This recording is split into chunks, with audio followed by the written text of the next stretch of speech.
বন্ধুরা, আজকে একটি হোম থিয়েটার এসে এফএমডির যেটা সমস্যা, কাস্টমার বলেছে যে একটা স্পিকারে বিচ্ছিরি রকমের আওয়াজ আসছে। তো চলো অন করে দেখি এরকম আওয়াজ আসছে। দেখুন, বিচ্ছিরি একটা আওয়াজ আসছে। আমার হোম থিয়েটার কিন্তু স্ট্যান্ড বাই আছে, অফ আছে, তাও এরকমভাবে আওয়াজ হচ্ছে। তার কারণ কি, চলো দেখা যাক। দেখো, আমি আগে থাকতে মার্ক করে রেখেছি যে এই যে লাইনটা আছে এই চ্যানেলে আওয়াজটা হচ্ছে, বাকি উপরের দুটো ভালো, নিচের দুটোও ভালো আছে, শুধু এই পয়েন্টটাই এরকম বিচ্ছিরি আওয়াজ দিচ্ছে। তো আমি খুলে নিয়েছি, এবার জ্যাকগুলো খুলে আলাদা করে নেব। একটু কেটে টেটে দেখাচ্ছি ভিডিওগুলো যাতে বড় না হয়। তো এখন আমাদের আইডেন্টিফাই করতে হবে যে কোন জিনিস থেকে এটা আসে। তো তোমাদের বলে দিই যে কী কারণে এই সমস্যাগুলো আসতে পারে। তো সবার প্রথমে তোমরা একটা জিনিস দেখবে,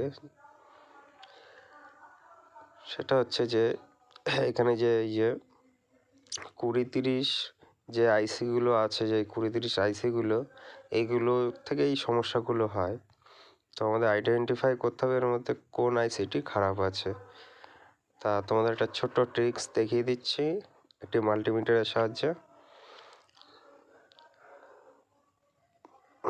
তো মাল্টিমিটারটা আমরা কন্টিনিউটিতে নিয়ে নিয়েছি এবং একটি টার্মিনাল হচ্ছে গিয়ে লাইনের যে ফেজ লাইন আছে সেখানে দিয়ে দেবো। দেখুন, একপাশে সব কালো, একপাশে হচ্ছে লাল, নীল, সাদা। তো আমার এই পয়েন্টটা দিয়ে দেবো যেহেতু এইটাই সমস্যা। তো এইবার হচ্ছে গিয়ে আইসির যে সাউন্ড আউটপুট যেটা আছে ওই আইসিতে ঠেকিয়ে দেখব।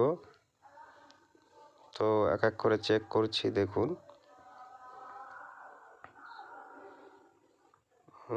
এইটুকু শর্ট নেই, এইটুকু শর্ট নেই, এটি দেখুন বিপ আওয়াজ দিচ্ছে, তার মানে এটি শর্ট আছে। তো আমাদের এই আইসিটা চেঞ্জ করলে কিন্তু সমস্যার সমাধান হয়ে যাবে আশা করি। তাহলে ফটাফট আইসিটা চেঞ্জ করে নিই।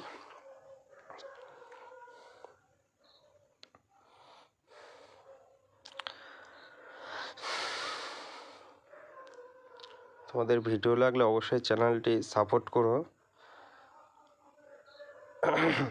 যতটা পারি ততটা শেখানোর চেষ্টা করব তোমাদের যে কিসে কী সমস্যা হয়।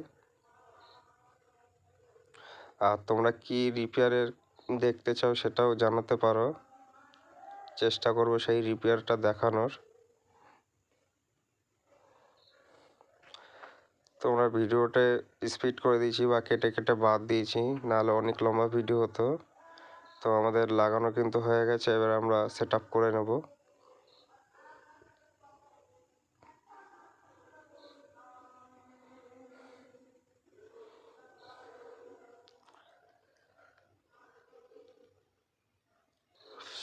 এই হোম থিয়েটারটি কিন্তু খুব সুন্দর আওয়াজ দেয়, একদম অরিজিনাল হোম থিয়েটার আছে এফএনডির। তোমরা সেট আপ হয়ে যাচ্ছে, এবার তোমরা দেখো, দেখুন কত সুন্দর সাউন্ড দিচ্ছে, সবকটা স্পিকার কিন্তু ভালোভাবে বাজছে। ভিডিওটি ভালো লাগলে অবশ্যই লাইক দিয়ে দিও একটা।